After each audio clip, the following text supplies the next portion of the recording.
से पूजा करनी है। इस वीडियो में आप लोगों के साथ शेयर करने वाली हूँ। आप घर पर भी इसी विधि से पूजा कर सकते हैं। इसी विधि से जो है ना आपको मंदिर में पूजा करनी है तो पूजा की विधि सेम ही रहती है। घर पर अगर पूजा कर रहे हैं तो चौकी या पटा बिछा लीजिएगा, उसके ऊपर सफ़ेद कलर का या लाल कलर का कपड़ा जो है ना इस तरह से, क्योंकि आज जो है ना भगवान शिव का विवाह हुआ था तो आपको विवाह जैसा ही कपड़ा बिछाना है, यानी चमकीला वाला कपड़ा। तो यहाँ पर मैंने हल्का गोल्डन कलर का जो है ना मैंने कपड़ा बिछा लिया है। चावलों के आसन के ऊपर और फूलों के आसन के ऊपर भगवान शिव और पार्वती की अगर आपके पास तस्वीर है तो रख लीजिएगा, अगर तस्वीर नहीं है तो कोई दिक्कत नहीं है, केवल जो है ना आप मूर्तियों की भी पूजा कर सकते हैं। मैं दोनों की पूजा आपको करके दिखाऊंगी। आपके पास जो है उसका ही आप पूजन कीजिए श्रद्धा पूर्वक। इससे सबसे पहले आपको क्या करना है, दीपक प्रज्वलित करना है। भगवान के दाहिनी ओर जो है ना हमेशा घी का दीपक प्रज्वलित किया जाता है। और ये घी का दीपक बताऊं मैं आपको क्यों जलाया जाता है, वो इसीलिए जलाया जाता है ताकि आप जो पूजा कर रहे हो वो निर्विघ्न जो है ना संपन्न हो। पर मैंने ले ली है एक कांसे की थाली। कांसे की थाली में जो है ना भगवान को करवाएंगे हम अभिषेक।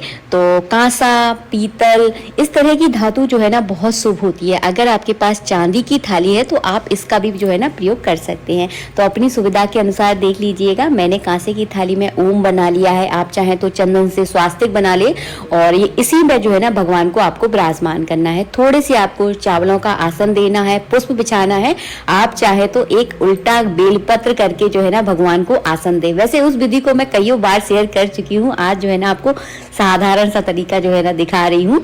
तो यहाँ पर चावलों के आसन के ऊपर और फूलों के आसन के ऊपर मैंने शिवलिंग को विराजमान कर लिया है। तब भगवान शिव के साथ साथ जो है ना उनके परिवार का पूजन करना भी बहुत अनिवार्य है।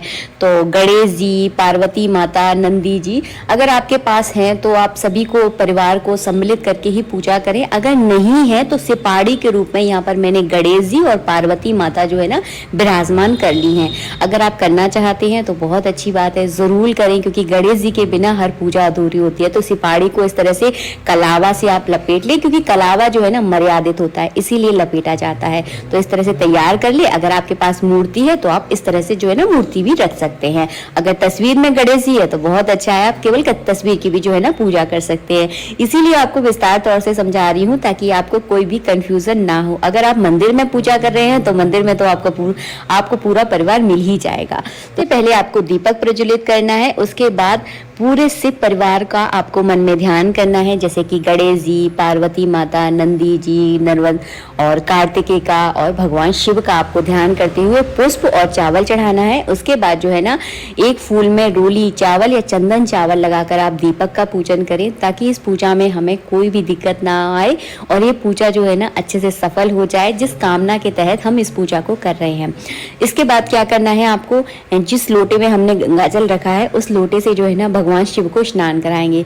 जब हम जो है ना सिपाड़ी के रूप में गणेश जी, पार्वती माता बनाते हैं ना तो उनको जो है ना प्रॉपर तरह से स्नान नहीं करवाया जाता। वो इसलिए नहीं करवाया जाता क्योंकि सिपाड़ी की है, अगर हम बहुत ज्यादा पानी में डुबोएंगे तो सिपाड़ी जो है ना खराब हो सकती है। इसीलिए जो है ना इनको भाव का स्नान कराया जाता है। तो थोड़ा सा जल जो है ना मैंने इन्हें चढ़ाया है ताकि ये सिपाड़ी जो है ना बिल्कुल भी खराब ना हो और पूजा भी जो है ना अच्छे से हो जाए। तो भाव का स्नान जो है ना उनको कराया। इसके बाद भगवान शिव को मैं बढ़िया से स्नान करवा रही हूँ।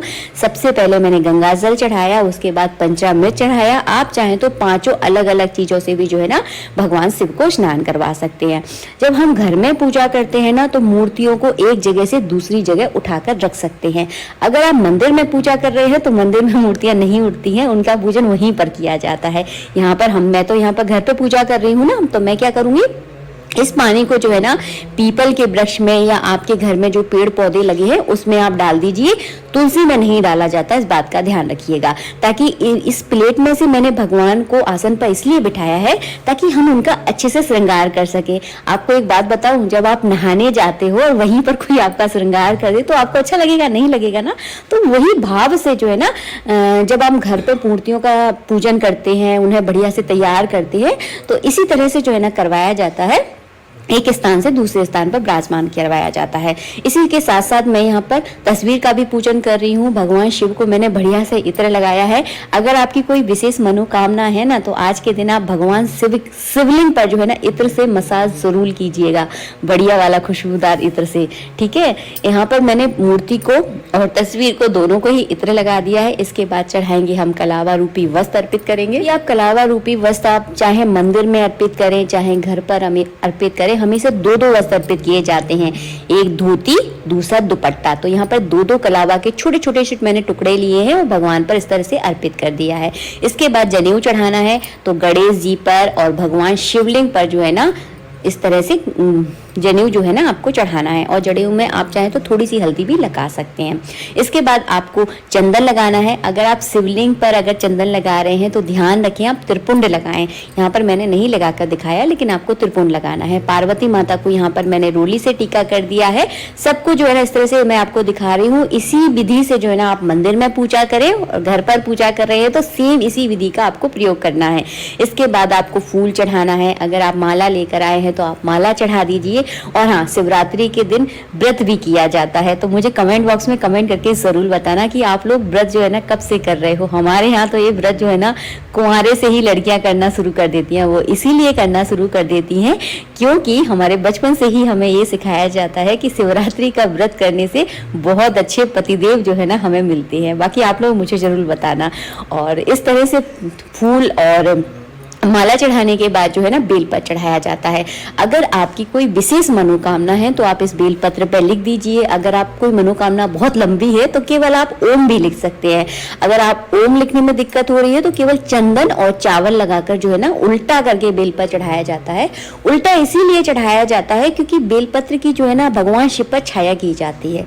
समझ में आ गया ना। इसके बाद आपको अबरक चढ़ाना है। अबरक जो है ना इस तरह का चमकीला होता है। मैं आपको पास से इसलिए दिखा रही हूँ ताकि आपको बिल्कुल भी दिक्कत ना हो बाजार से लाने में। इसके बाद आपको गुलाल चढ़ाना है। गुलाल भी कईयों तरह का आता है, 3-4 तरह का आता है मतलब, तो आपको जो मिल जाए वो गुलाल उस कलर का आप गुलाल चढ़ा सकते हैं।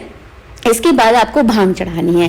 शिवरात्रि पर भांग की जो है ना ठंडाई भी बनाई जाती है। अगर आपके यहाँ कोई प्रसाद के रूप में ग्रहण करता है तो आप दूध में घोंटकर भांग जो है ना बनाकर भगवान शिव पर अर्पित कर सकते हैं। आप चाहे अगर कोई नहीं पीता तो केवल जो है ना सिंपल इस तरह से भी जो है ना भांग चढ़ा सकते हैं। दोनों तरीके